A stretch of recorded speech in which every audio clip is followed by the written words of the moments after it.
Hey guys, Friday 2nd of September, just having some troubles with Collaborate, so I thought I'd submit a video. Right, here we go. Hello, my name is Cal McConnon, and tonight I'll be discussing the issue of youth homelessness within Australia. I originally began my research on the broad topic of homelessness within Australia. There are an alarming number of factors that resulted in people living on the streets. During the early stages of my research, one key statistic sourced from the Homelessness Australia website shocked me.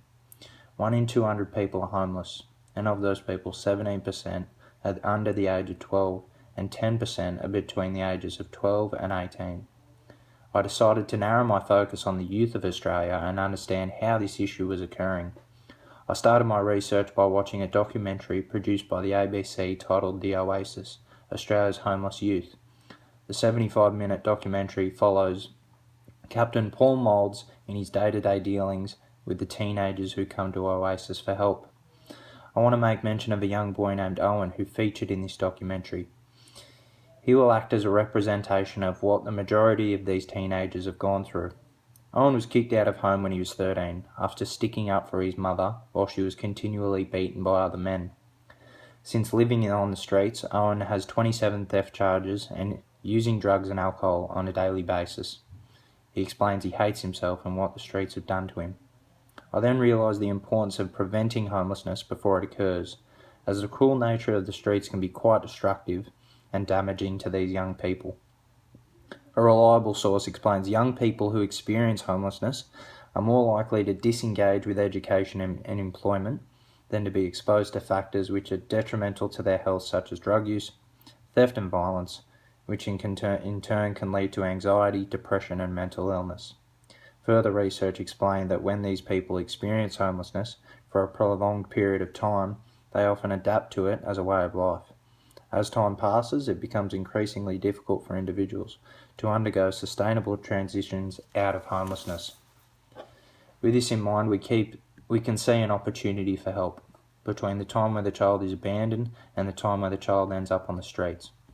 The Australian Institute of Family Issues states that during the years 2013 and 2014, there were 198,966 Australian children suspected of being harmed or at risk of abuse and neglect. While help is clearly needed, an article written by Ella Kuskov and Shelley Mallett addresses the barriers that are faced when offering these children help. Their research shows that many youth feel that living on the street was preferable to living with their parents, as it provided them with autonomy and freed them from family rules and abusive relationships.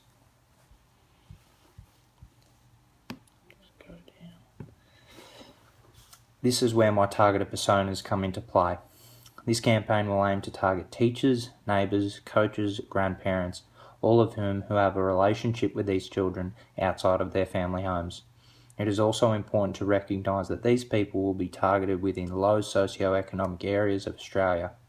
For instance, Lisa Campbell lives in Broadmeadows, where the unemployment rate is 16.1%. It's quite often that these children subject to these issues are located within these areas.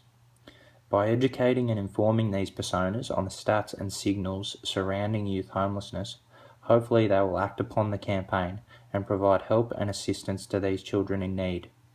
From the documentary and the readings I have researched, it's evident that a lot of these children didn't have anyone to care for them, which is what this campaign strives to achieve.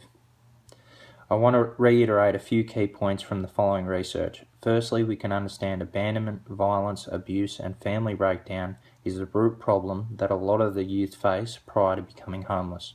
We can also understand that living on the streets can create a number of negative impacts on their lives, and the longer they are subject to these conditions, the worse things can get. Finally, the gap between abandonment and the streets provides a great opportunity for our role model personas to reach out and provide help. Moving forward, I will further develop my campaign with the following research and personas in mind. My objective will be to prevent the Australian youth from entering into homelessness by providing support and care from mature role models within the community. Thank you.